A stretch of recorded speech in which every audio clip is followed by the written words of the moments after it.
ಏನಾಯ್ತು ಹಸ್ಬೆಂಡು? ರಾಹುಲ್ ಅಣ್ಣ ಫೋನ್ ಎತ್ತಿಲ್ವಾ? ಇಲ್ಲ, ಏನಾಯ್ತು ಅಂತಾನೆ ಗೊತ್ತಾಗ್ತಾ ಇಲ್ಲ. ಇನ್ನೇನು ಬರ್ತಾರೆ ಅಂತಿದ್ರೆ ಇಷ್ಟೊತ್ತಾದ್ರೂ ಬರಲಿಲ್ಲ. ಎಷ್ಟು ಫೋನ್ ಮಾಡಿದ್ರು ರಿಸೀವ್ ಮಾಡ್ತಾ ಇಲ್ಲ. ಅವ್ರನ್ನ ಇಷ್ಟಪಡ್ತಿದ್ದಾಗ ನಾನೇ ಅಪೋಸ್ ಮಾಡ್ತಾ ಇದ್ದೆ. ಆದರೆ ಯಾವಾಗ ರಾಹುಲ್ ಅವ್ರ ಪ್ರೀತಿನೇ ತ್ಯಾಗ ಮಾಡಿದ್ರು ಅವ್ರ ಮೇಲೆ ನನಗಿದು ಕೋಪ ಎಲ್ಲ ಹೊರಟೋಯ್ತು. ಅಚ್ಚುನು ಅಷ್ಟೇ, ನಮ್ಮ ಬಲವಂತಕ್ಕೋಸ್ಕರ ರಾಹುಲ್ ಹಾಗಂದ್ರು ಅನ್ನೋ ಕೋಪಕ್ಕೆ ಮದುವೆಗೆ ಒಪ್ಕೊಂಡಿದ್ದಾಳೆ ಹೊರತು ಅವಳು ಸ್ವಂತ ಇಚ್ಛೆಯಿಂದ ಈ ಮದುವೆಗೆ ಒಪ್ಕೊಂಡಿಲ್ಲ ಅವಳು.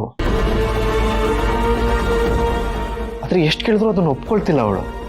ನಾನು ರೋಹಿತ್ನ ಇಷ್ಟಪಟ್ಟೆ ಮದುವೆ ಆಗ್ತಿದ್ದೀನಿ ಅಂತ ಸುಳ್ಳು ಹೇಳ್ತಾಳೆ.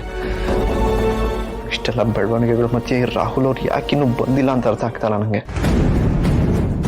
ರಾಹುಲ್ ಅಣ್ಣನ ಬಗ್ಗೆ ನಿಮ್ಮ ಮನಸ್ಸಲ್ಲಿದ್ದ ದ್ವೇಷ ಇಷ್ಟು ಬೇಗ ಹೋಗುತ್ತೆ ಅಂತ ನಾನು ಅನ್ಕೊಂಡಿರ್ಲಿಲ್ಲ.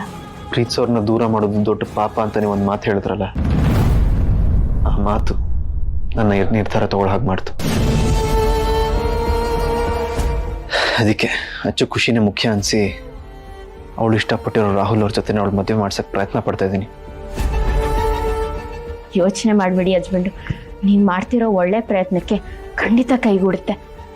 ಆದರೆ ಇವತ್ತು ಅರ್ಚನಾಕ್ಕನ ಮದುವೆಗೆ ಲಗ್ನ ಪತ್ರಿಕೆ ಬರೆದಿದ್ದಾರೆ.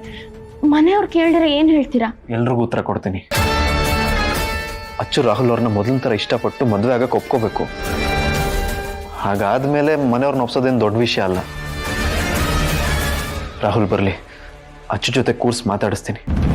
ಆಮೇಲೆ ಏನಾಗುತ್ತೋ ನೋಡೋಣ.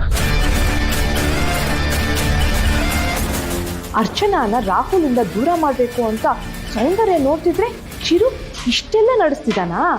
ಮೊದಲು ಈ ವಿಷಯನ ಹೋಗಿ ಸೌಂದರ್ಯನ ಹೇಳಬೇಕು.